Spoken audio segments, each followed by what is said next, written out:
Guys, so we are going to be using the self-reported grade system, and one thing that I wanted to show you is how to use it. So this is the main page. You'll open it up every time.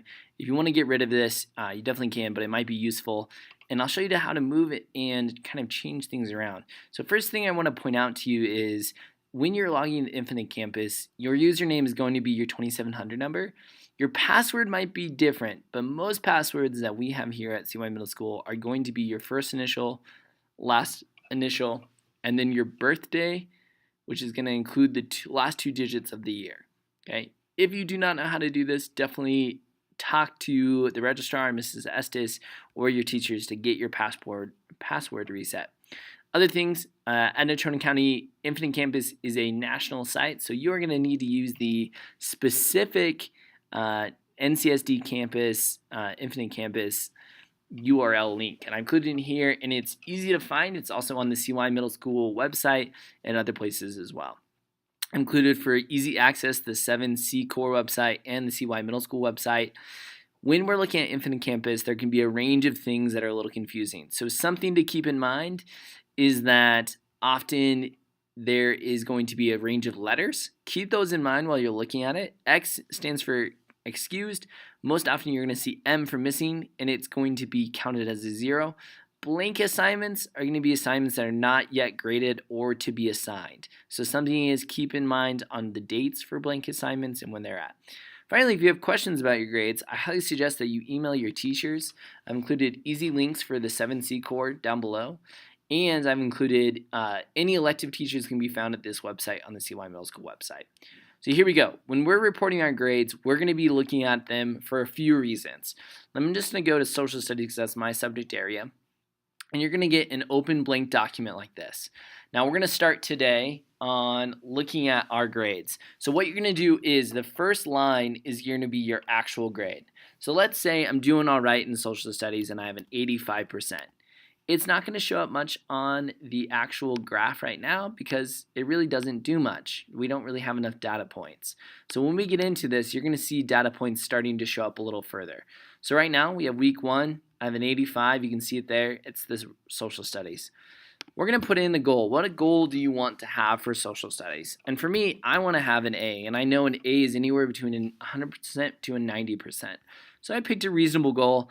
Next week, I want to get my grade up. So I know that by next week, there's some things I need to do to get my grade up. So my goal is a 95. When I start inputting these things, they're going to start giving us more data points. Let's say we advance to next week and I did some work. I retook a quiz in my class, and I know that I did a little bit better on that quiz. And overall, when Mr. Millstat regraded it, I did better. And instead of getting all the way to my goal, I got an 87. Now the hope is while you guys are doing this, you're able to keep track of your goals long term. So I just want to draw out some of the data for you really quickly. As you can see throughout the year, now it's unreasonable for me to get it 101. So let's just say I got up to 100%. Throughout the year, my entire goal for the 9 weeks of the quarter 3 was to get a 95%.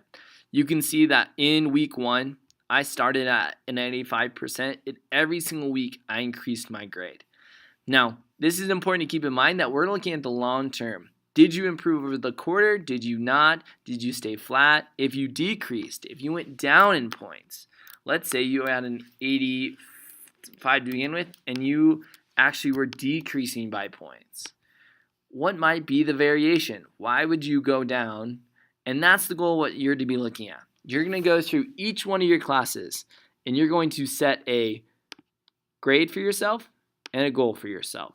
So we're going to go to each tab on the bottom. If my grade this week in math is an 89, and I still want to keep a 95, all my classes can be 95. Okay, if that's what you want to achieve, that's great. This can change each week as well. Maybe, and I don't want you setting multiple weeks at a time, but maybe it's possible that just next week you're like, I want to keep my grade at a 95. I know I need to be working on it. I get a 95.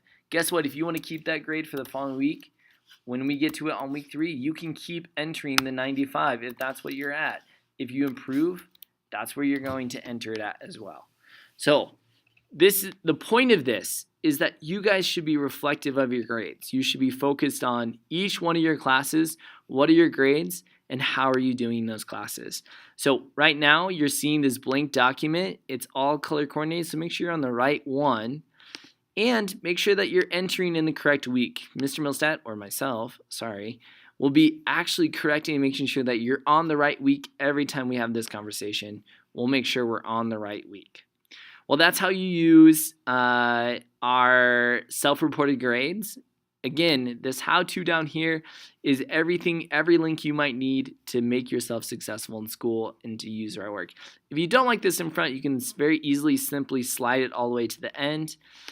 Other than that, there's really nothing else that should be going wrong on this. If you have problems, come see me and we can definitely get them fixed. Overall, this is, again, the self-reported grades. This is a little tutorial on how to do them. How do you do them and what is the purpose of it? There we go.